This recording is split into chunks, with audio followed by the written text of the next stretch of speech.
તો મહત્વના સમાચાર મળી રહ્યા છે, નજર કરીએ મહત્વના સમાચાર પર। તો રાજ્યમાં ચાંદીપુરા વાયરસના કેસો વધ્યા છે, કેસમાં વધારો થયો છે। અમદાવાદમાં સિવિલમાં 1 વર્ષના બાળકનું મોત થયું હતું। તો રાજ્યના 13 જિલ્લામાં ચાંદીપુરાનો પગપેસારો થયો છે।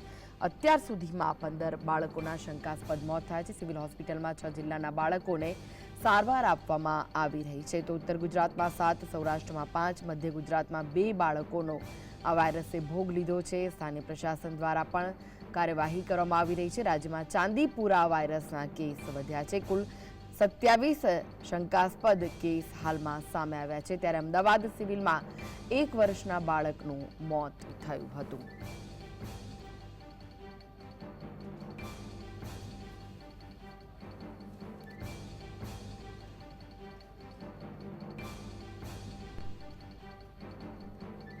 તો સ્થાનિય પ્રશાસન દ્વારા સમગ્ર કાર્યવાહી હાથ ધરાઈ છે।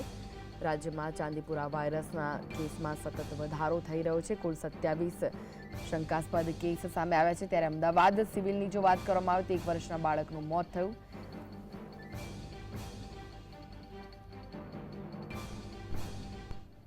તો આ વિશે વધુ માહિતી માટે જોડાઈ ગયા છે સંવાદદાતા જતીન। ચાંદીપુરા વાયરસનો કહેર વધી રહ્યો છે। જો અમદાવાદની વાત કરીએ તો અમદાવાદમાં 1 વર્ષના બાળકનું મોત થયું। આ સાથે જ અમદાવાદ સિવિલમાં 6 જિલ્લાના જે દર્દીઓ છે તે પણ એડમિટ છે। શું વિગતો મળી રહી છે?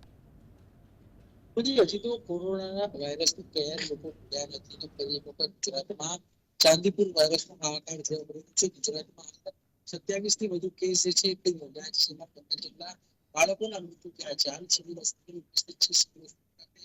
6 જેટલા દર્દીઓ જે છે તેમને નામ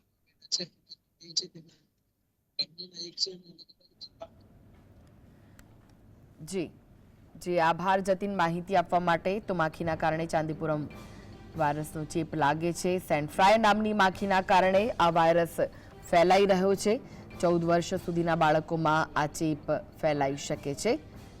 તો ઝાડા ઉલટી, તાવ આવવો, બેભાન થવું તે તેના લક્ષણો છે। ચાંદીપુરમ વાયરસના આ લક્ષણો છે જે બાળકોમાં દેખાતા હોય છે। ખેંચ આવી, શરીરે ચાઠા પડી જવા અને આંખો લાલ થઈ જાય છે। આ સાથે જ માથામાં દુખાવો થાય છે, અશક્તિ આવી જાય છે।